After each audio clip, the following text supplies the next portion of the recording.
Welcome to the class students. आज हम देख रहे computer science subject. Name of the chapter is advance programming in C. आज हम लोग एक ये प्रोग्रामिंग लैंग्वेज है, उसके बारे में ये चैप्टर है वो स्टार्ट करेंगे।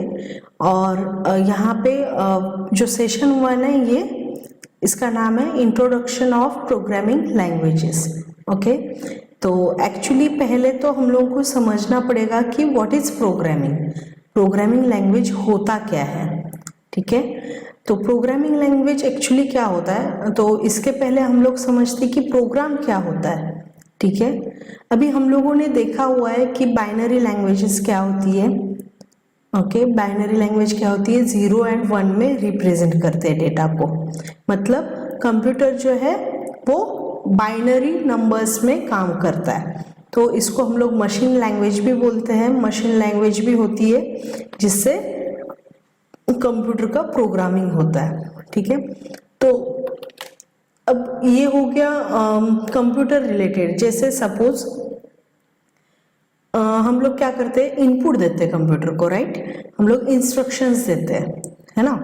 तो इंस्ट्रक्शंस देते हैं तो कंप्यूटर आपको प्रोसेस करके उसका आउटपुट दे देता है, राइट। तो इसका जब इंस्ट्रक्शन के बाद जो आउटपुट आने वाला है, वो जो उसका जो सिस्टम जो रेडी करता है उसको ही हम लोग प्रोग्राम बोलते हैं, प्रोग्रामिंग बोलते हैं ये प्रोसेस को। और जो ये करता है उसको बोलते हैं हम प्रोग्रामर। जो ये प्रोग्राम बनाता है उसको बोलते हैं हम लोग प्रोग्रामर। ओके, तब इसमें अभी बहुत सारे फीचर्स होते हैं।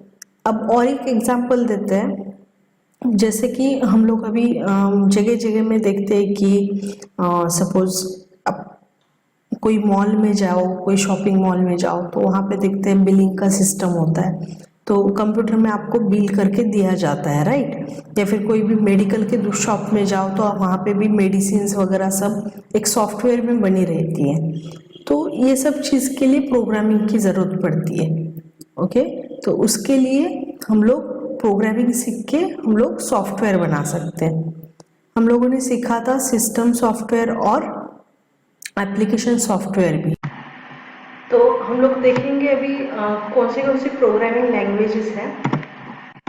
ओके, तो ऐसे तो बहुत सारे प्रोग्रामिंग लैंग्वेजेस हैं, जैसे कि पाइथन जो अभी बहुत ही पॉपुलर है, Java, C plus plus, JavaScript, स्टेला, Node JS, C hash, Ruby, PHP. तो बहुत सारे प्रोग्रामिंग लैंग्वेजेस हैं।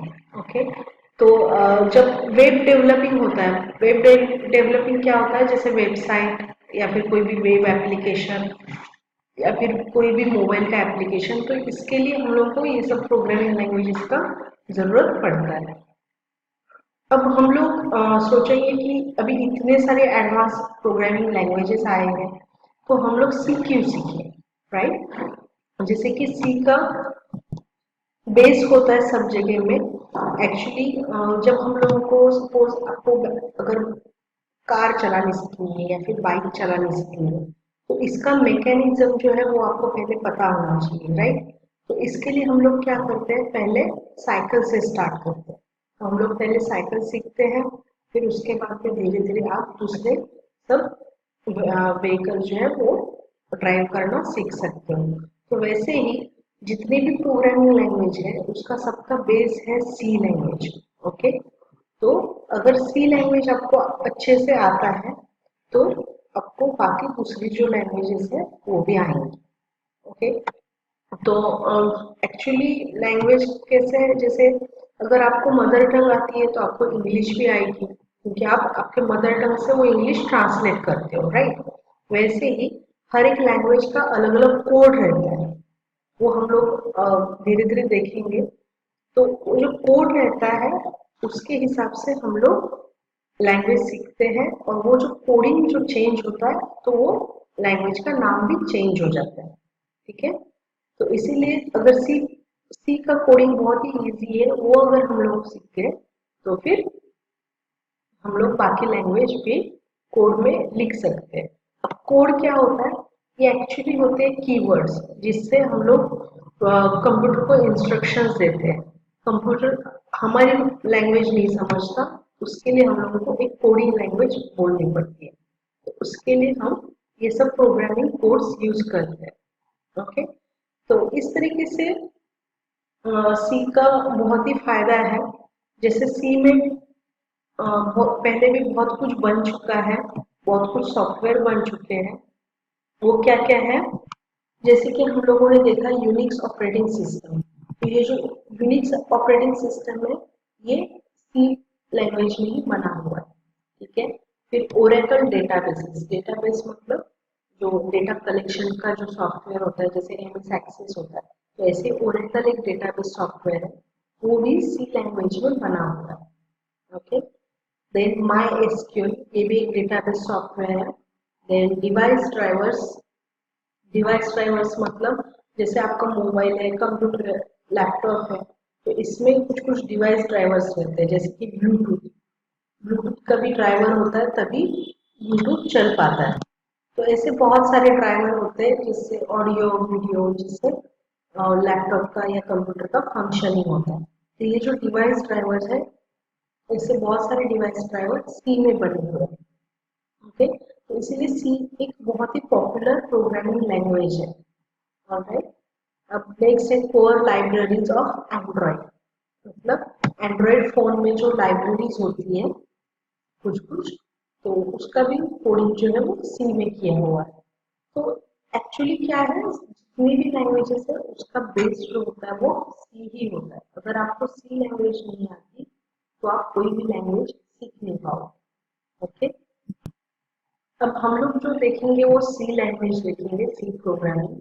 तो ये जो सी प्रोग्रामिंग है, इसका पहले हिस्ट्री हम लोग जान लेते हैं।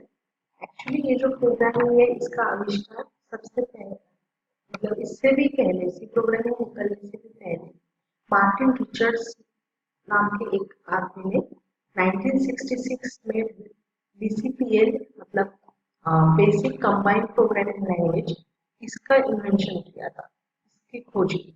ओके, तो प्रोग्रामिंग, सी प्रोग्रामिंग के भी पहले कौन सा प्रोग्रामिंग था, बेसिक कंबाइंड प्रोग्रामिंग लैंग्वेज था। इसके बाद में क्या हुआ, केल थॉमसन, इसने और भी इसको बीसीपीएल को डेवलप किया और इसने बी लैंग्वेज का आविष्कार किया। ओके, और इसमें ये बी लैंग्वेज जब चल रहा था तभी केन थॉमसन ने बेसिक तरह की यूनिक्स ऑपरेटिंग सिस्टम बनाई। ओके, अब उसके बाद में डेनिस रिची ने बी लैंग्वेज को और भी डेवलप किया, मतलब इसमें और भी फीचर्स ऐड किए और एटी&टी बेल लैबोरेटरी में सी प्रोग्रामिंग लैंग्वेज बनाई। ओके, तो सी प्रोग्रामिंग को बनाने के बाद डेनिस रिची और केन थॉमसन ने मिलकर यूनिक्स ऑपरेटिंग सिस्टम को और भी डेवलप किया। तो इस तरीके से ये जो सी प्रोग्रामिंग लैंग्वेज है, इसका आविष्कार हुआ। ठीक है, अब सी प्रोग्रामिंग में बहुत सारे सॉफ्टवेयर बनते हैं, तो आपको अगर सॉफ्टवेयर बनाना है तो फिर आपको प्रोग्रामिंग लैंग्वेज का बेस बहुत अच्छे तरीके से आना चाहिए। क्योंकि जितने भी कोड आप बाद में देखेंगे जावा या पाइथन में, उसमें आप सी का ही बेस देखेंगे। तो अगर सी अच्छे से आता है तो वो भी अच्छे से आएगा। और इसमें जो भी अभी मोबाइल के एप्स वगैरह बनते हैं, इसके लिए भी पाइथन का यूज किया जाता है, जावा का यूज किया जाता है, एंड्रॉइड का यूज किया जाता है। एंड्रॉइड भी एक प्रोग्रामिंग लैंग्वेज है। ओके, तो इस तरीके से हम लोग सी प्रोग्रामिंग सीख के बाकी सब लैंग्वेज बहुत इजीली सीख सकते हैं। ऑलराइट, तो इस तरीके से हम लोगों ने देखा कैसे सी लैंग्वेज का आविष्कार हुआ।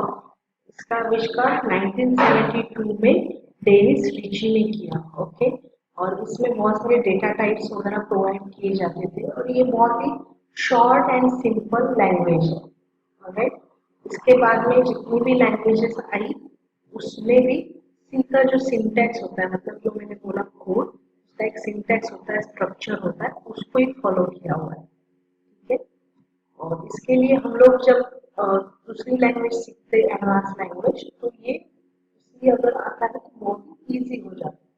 और सी के वर्जन्स क्या क्या होते हैं, जैसे सी समय सबसे अधिक यूज जाने वाला यूज की जाने वाली प्रोग्रामिंग लैंग्वेज है।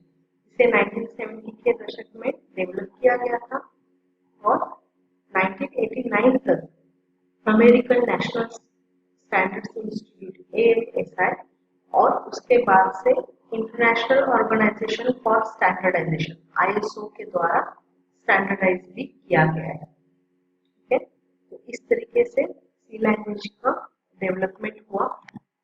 तो यही हम लोगों ने देखा कि क्या एक्चुअली सी लैंग्वेज का उपयोग हम लोग के लाइफ में कहाँ पे आ रहा है।